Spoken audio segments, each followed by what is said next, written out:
বিসমিল্লাহির রহমানির রহিম। আসসালামু আলাইকুম প্রিয় শিক্ষার্থী ছোট্ট সোনামণিরা, কেমন আছো? আশা করি তোমরা সকলেই ভালো আছো। শিক্ষক স্কুলের পক্ষ থেকে তোমাদের সবাইকে জানাচ্ছি শুভেচ্ছা। আজকে আমি তোমাদের গণিত বইয়ের অধ্যায় 7 7.4 আরও কিছু বিষয়বস্তু আছে, সেগুলো সম্পর্কে তোমাদের সাথে আলোচনা করব। আসো শুরু করি। দেখি পারি কিনা। খেলার মাঠে দুইজন শিশু খেলছিল। একটু পরে একজন শিশু আসলো। এর পরে আরও 4 জন শিশু আসলো। এখন মাঠে কতজন শিশু খেলছে? তুমি কিভাবে হিসাব করবে? তাহলে ছোট সোনামণিরা, আসো আমরা এই যে তুমি কিভাবে হিসাব করবে সমাধানটি আমরা করি। খেলার মাঠে 2 জন শিশু খেলছিল। একটু পরে একজন শিশু আসলো। তাহলে প্রথমে কি করছিল? 2 জন শিশু খেলছিল। পরে একটু পরে একজন শিশু আসলো। কতজন শিশু আসলো? একজন। তাহলে ছোট সোনামণিরা, এই যে 2 জন শিশু, একটু পরে একজন শিশু আসলো, তার মানে কি আমাদের 2 জন শিশু খেলছিল, একজন আসলো। আসা মানে আমাদের কি বেড়েছে, মানে আমরা যে 2 জন খেলছিল আরো একজন আসলো, তাহলে আমাদের কি হলো? বেশি হলো। বেশি আর বৃদ্ধি পাওয়া, বাড়া হলো আমাদের যোগ চিহ্ন, মানে যোগ করা। তাহলে এরপরে আরো 4 জন আসলো। কয়জন আসলো? 4 জন। 2 জন, 1 জন, 4 জন। তাহলে 2 জন খেলছিল, আরো একজন আসলো, তারপরে আরো 4 জন আসলো। তাহলে আমাদের কি আরো বেশি হলো। এই যে বেশি, এই বেশিটাই হবে আমাদের কি? যোগ। এখন আমরা এটাকে যোগ করব। খেলার মাঠে 2 জন শিশু কি করছিল? খেলছিল। কতজন? 2 জন। তাহলে এই যে আমরা 2 সংখ্যাটি পেলাম। যোগ, যেহেতু আমাদের আরো একজন আসছে, আমাদের বাড়বে। একটু পরে আরো একজন আসলো, 1 যোগ। পরে আরো 4 জন শিশু আসলো। কতজন? আরো 4 জন। তার জন্য এই যে 4 সমান সমান খালি ঘর। এখন আমরা সোনামণিরা এই যে 2 জন শিশু, 1 জন শিশু আর এই 4 জন শিশু, এই যে এখানে যোগ, এখন এটাকে আমরা সমাধান করব।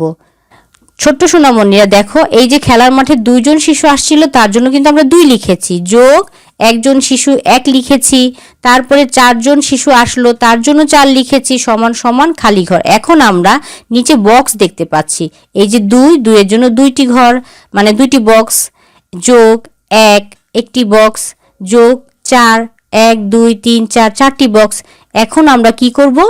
এই যে 2 যোগ 1 যোগ 4, এই সংখ্যাগুলোকে আমরা যোগ করে যে সমাধানটি পাবো এই খালি ঘরে লিখব।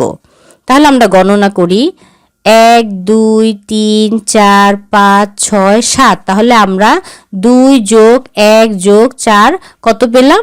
7। এখন আমরা এই যে খালি ঘরে এখন 7 লিখব।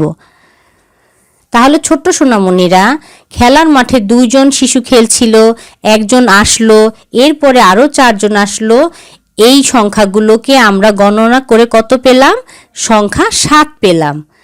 এখন ছোট্ট সোনামণিরা, এই যে বাবুটি বাম থেকে ডানে যোগ করি, এই যে 2 যোগ 1 যোগ 4, এই সংখ্যাগুলোকে বাম থেকে ডানে যোগ করতে বলেছে। এখন আমরা এইগুলোকে যোগ করব। হ্যাঁ, এই যে বাম দিকে এই দিক আর ডান দিক এই দিক। তাহলে এটাকে আমরা কি করব? যোগ করে উপর নিচ এই যে সংখ্যাগুলো গণনা করে লিখব। এখন আমরা জানি 2 যোগ 1, 2 যোগ 1 কত? হ্যাঁ, 2 যোগ 1 আমরা এখন গণনা করি।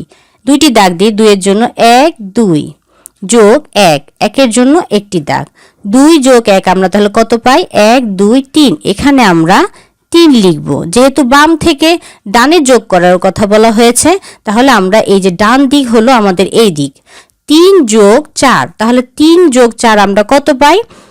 3 এর পর থেকে আমরা 4 পর্যন্ত গুনবো। দেখো সোনামণিরা, এই যে 4টি দাগ দিই, 1 2 3 4। 3 এর পর থেকে 4 5 6 7। তাহলে আমরা কত পেলাম? 7। এখন আমরা এখানে 7 লিখব। এখন আমরা এই সম্পূর্ণটাকে গণনা করে এই ঘরটিতে লিখব। দেখো, 2 যোগ 1 যোগ 4। তাহলে আমাদের কত হয়? এই দেখো 2টি দাগ, 2 1। তাহলে 2 যোগ 1 সমান সমান আমাদের কত পেলাম? 3। আর এই যে 4, এই 4 এর জন্য আমরা 4টি ঘর, 1 2 3 4। এখন আমরা সম্পূর্ণটা গণনা করে যেটি পাবো সেটাই লিখব। 1 2 3 4 5 6 7। তাহলে আমরা 2 + 1 + 4 = আমরা 7 পেলাম। তাহলে ছোট্ট সোনামণিরা বাম থেকে ডানে যোগ করি। এই যে বাম থেকে ডানে যোগের সমাধানটি আমরা পেলাম কত? হ্যাঁ, সংখ্যা 7 পেলাম। তাহলে ছোট্ট সোনামণিরা এই যে দুটি সমাধান তোমরা বুঝতে পেরেছো। আশা করি তোমরা সকলেই ভালো থাকবে, সুস্থ থাকবে। আগামী পর্ব দেখার আমন্ত্রণ জানিয়ে আজকের মতো এখানেই শেষ করছি। আল্লাহ হাফেজ।